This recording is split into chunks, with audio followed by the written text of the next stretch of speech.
Welcome to the new panic room, guys. So we are currently on the floor unpacking. If you notice, it's kind of bare in here. I'm going to be putting my desk and chair over here. I'm waiting on it to get here from Amazon. My bookshelf is just right off of camera. But yeah, there's a lot of changes coming, and I thought it would be cool for you guys to see kind of like a before. It's not going to remain blue forever. I can promise you that. Please hang with me while I'm trying to figure out the lighting in this room. Yeah, there's just some changes that need to be made, but we're here. I'm super excited, and I thought it would be fun today to just unpack one of my random boxes of books. I have no idea which one I grabbed, so we're just gonna go through it together. And eventually I do want to do a bookshelf tour. David from David's Book Reviews suggested that, which I think would be super fun. But since I am going to be painting in here, I don't want to take out massive amounts of books only to have to remove them from my bookshelf in order to move to paints. So I'm sure you guys get that. I'm sure you understand that. But yeah, so I thought I have this massive box of books. I have no idea what's in it. And we just need a knife. Let me see what you have. A knife. No! So let's get into this. Let's see and see what all rambling that we can get done today. All right, let's try this. Oh goodness, yeah, this is gonna be fun. I'm excited. All right. Let's see which one. Oh, we got a good one. We got a good one. My Animorphs collection. It's not the whole box, I promise. It's probably a good amount, but it's not the whole box. These books, I was obsessed with these in like middle school.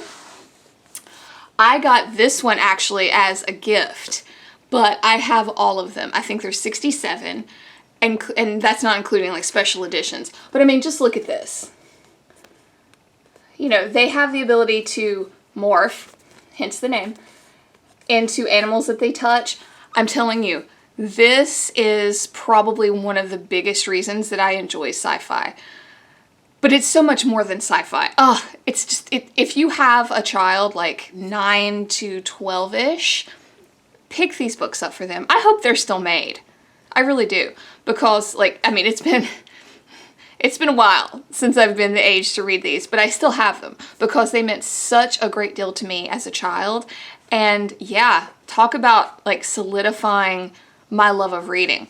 You know, this is one of the special editions, but here's one. This is actually the first one. But just check out, and all the covers are like this, like showing them. And again, I apologize for the lighting, guys. I promise I'll get better. But it shows all of them, and then on the inside cover, you have this, which is like a scene from the book. Let's see. There's more.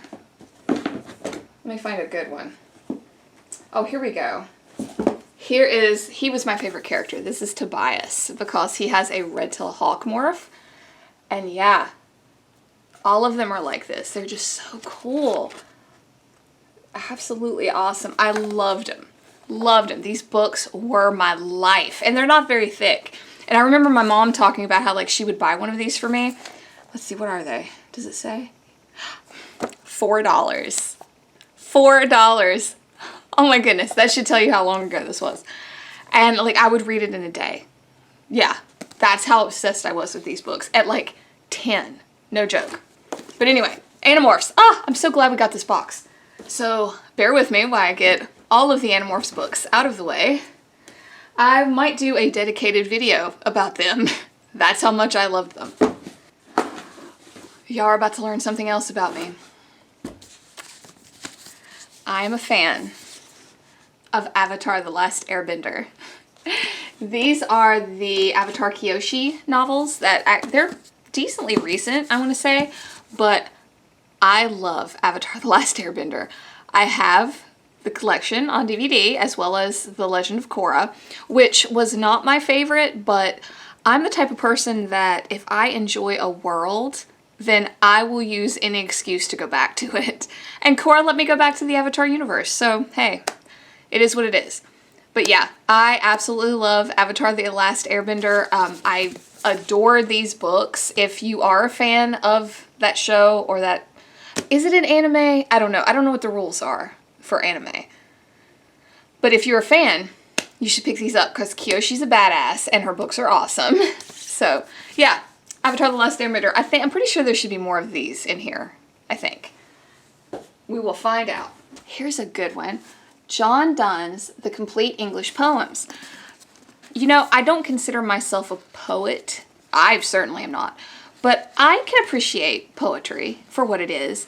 And I remember in high school, my senior English teacher, Mr. Bourne, I'll never forget him. He was an awesome teacher. He's like the type of teacher they make movies about. No joke.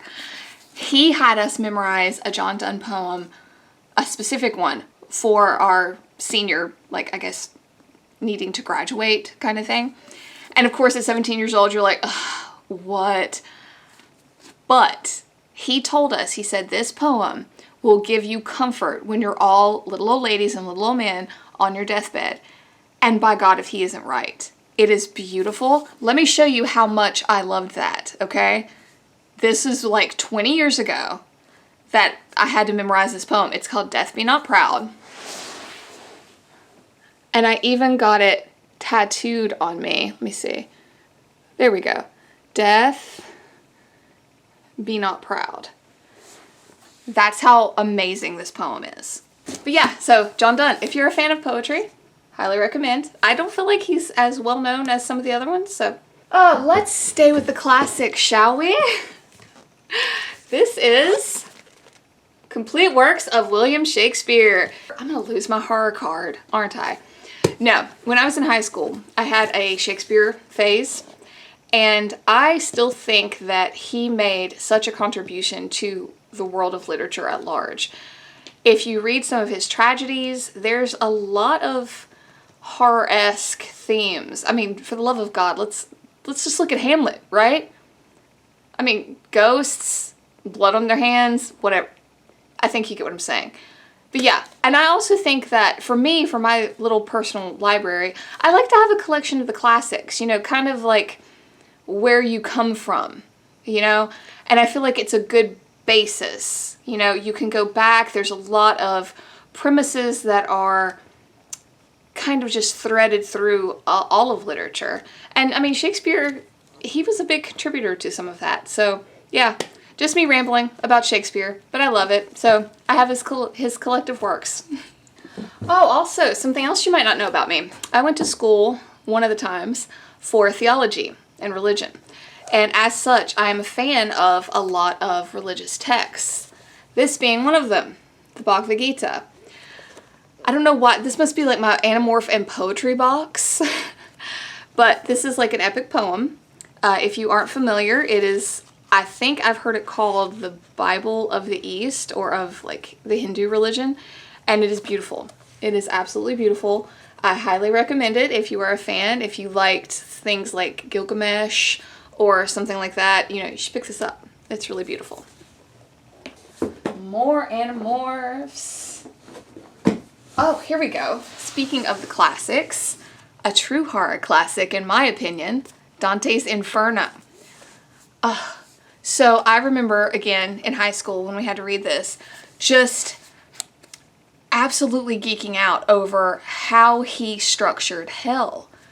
I mean, like the idea of the woods of the suicides, where they took away their voice in life so they don't have a voice in hell.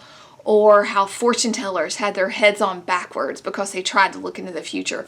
That was just so riveting to me. And I think it's awesome. I mean, talk about imaginative, right? And I know that this book is fraught with the politics of the day and whatnot, but just how he structured hell was amazing to me. And I still think it's a wonderful book. Wonderful book. If somehow you are a horror fan and you have not read Dante's Inferno, do yourself a favor. Go pick it up. It's a classic. Do we really need to talk about these? No? I didn't think so. Oh, here's an interesting one, guys. So here is John dies at the end. Now, I know they made a movie about this because this cover is the movie cover, but if you are a fan of like string theory, you got to read this. And if you've seen the movie and you've never read this, highly recommend. Movie was meh, The book is amazing. My boyfriend actually turned me on to this author. He's a big fan of David Wong. And yeah, just, it's hard to describe this book. It's a little touch of horror, a little touch of sci-fi. It's definitely a unique author's voice, I will say that. And actually, I have the sequel too, which is This Book is Full of Spiders. Can we just take a minute with this cover? I mean, come on. How cool is that? This is actually my favorite. Out of the two of them, I like this one. They're both good, but I really like This Book is Full of Spiders. Now, that being said, you can't read this one without having read this one. At least in my opinion. You're not going to get as much out of this if you don't have this as your backstory. But yeah, these are awesome, and they're weird. If you like weird books, you're going to love it. If you like string theory, you're going to love it. Highly recommend. John dies at the end, and This Book is Full of Spiders by David Wong. Can we just take a moment and look? This is my City Infernal copy. It doesn't even have a... I need a new copy. I love this book, though. I love Christopher Lee. And yeah, I don't know what happens. I don't know. But yeah, I need to get another copy. But City Infernal, if you've never heard of it from Christopher Lee, it's awesome. A girl goes to hell and antics ensue. That's a really bad synopsis, but it's a great book. So let's change it up a little bit. Here is an awesome one. This is The Mysteries of Harris Burdick. And it is by Chris Van Allsburg. Now, I know what you're saying. What? Why is this even in your collection? This is like a children's book. Yes and no. This is literally probably one of the most creepiest books in my collection. I'm not joking. I'm not joking. Let me read you the blurb on the inside. When Chris Van Allsburg was invited to the home of Peter Winders, he discovered 14 drawings that were like pieces of a picture puzzle, clues to larger pictures. But the puzzles, the mysteries, presented by these drawings are not what we are used to. They are not solved for us as the final pages of a book or film's last reel. The solutions to these mysteries lie in a place at once closer at hand, yet far more remote. They lie in our imagination. For those who have thought of themselves as unimaginative, this book will prove the opposite. Even the most reluctant imagination, when confronted by these drawings, will not be able to resist solving the mysteries of Harris Burdick. Okay. I'm going to flip to just a random page. Okay? Take a look. Take a look at the picture. Beautiful artwork, right? And so this one is called Missing in Venice. Even with her mighty engines in reverse, the ocean liner was pulled further and further into the canal. I think we can do better than that. All right, here we go. Take a look. Just a picture, right? So this one is called Uninvited Guests.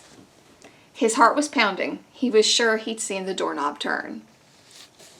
One more, just because we're all friends here. Oh, here's a good one. This one is weird. Check it out. Right? Flying Nun. This one's called The Seven Chairs. The fifth one ended up in France. Right? I love this book. Oh, okay, one more. I know I said one more. Let's do one more. Right? Check it out. If for no other reason, the artwork is gorgeous. This one is called Just Dessert. She lowered the knife, and it grew even brighter. I'm telling you, this is like a coffee table book for me. I love this. But yeah, The Mysteries of Harris Burdick. It is super, super creepy. I love it. So let's change it up just a little bit. Night by Elie Wiesel. This is a true story. And it is probably one of the most horrific things I have ever read. Because it's true. It's about Elie Wiesel's experience in the concentration camps during Nazi Germany. And it's so powerful. It's so incredibly, incredibly powerful. Matter of fact, I actually quoted this book in a couple papers in college because it had such an impact on me. That same professor I told you about, the one that I said they need to make the movies, that made us memorize the poem from John Donne, he had us read this. It is arguably, to me, it is on par with like Anne Frank's diary.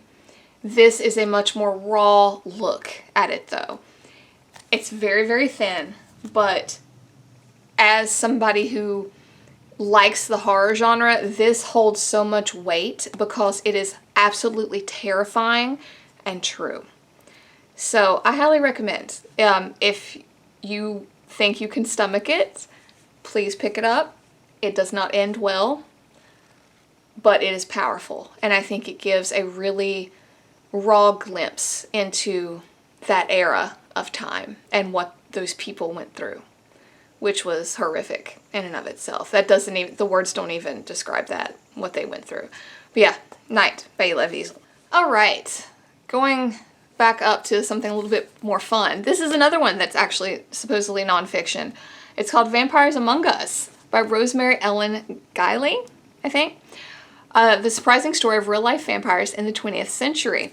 I loved this. It is literally just a collection of this reporter going around the country, and I think other countries even, just interviewing people who live their lives as vampires, like, and all different types, like even, I guess they're called psychic vampires or energy vampires. Yeah, like energy vampires.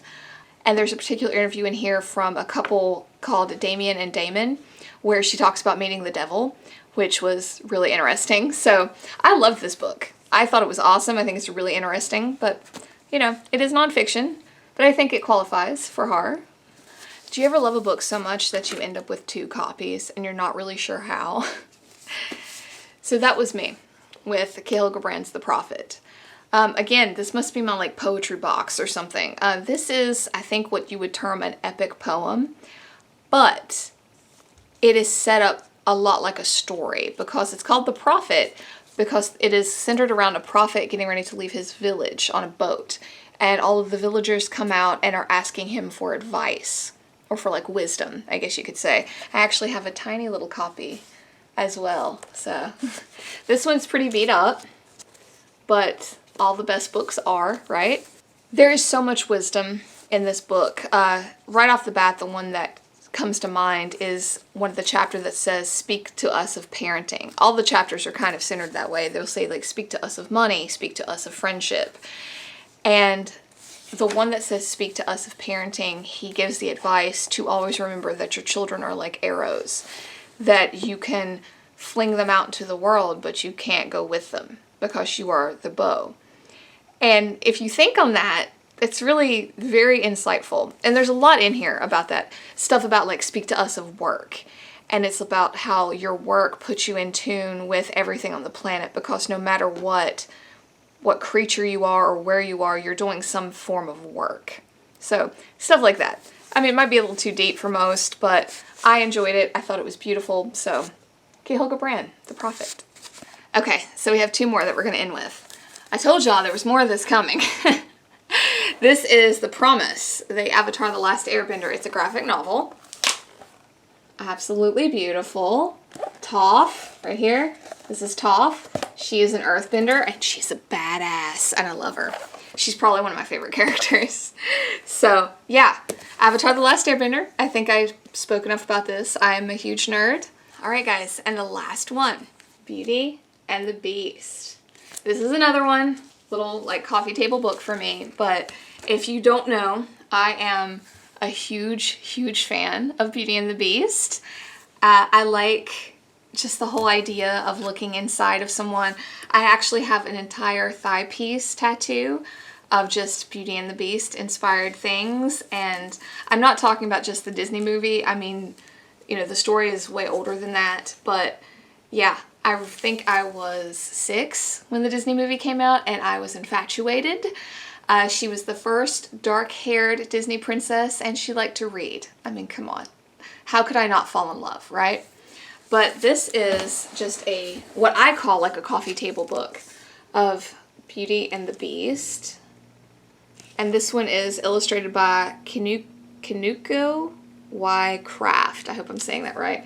Again, I apologize for the lighting, guys. I promise I'll get that together when the room starts to come together a little bit more. But yeah, it is just epically beautiful. Let's just flip open to a page.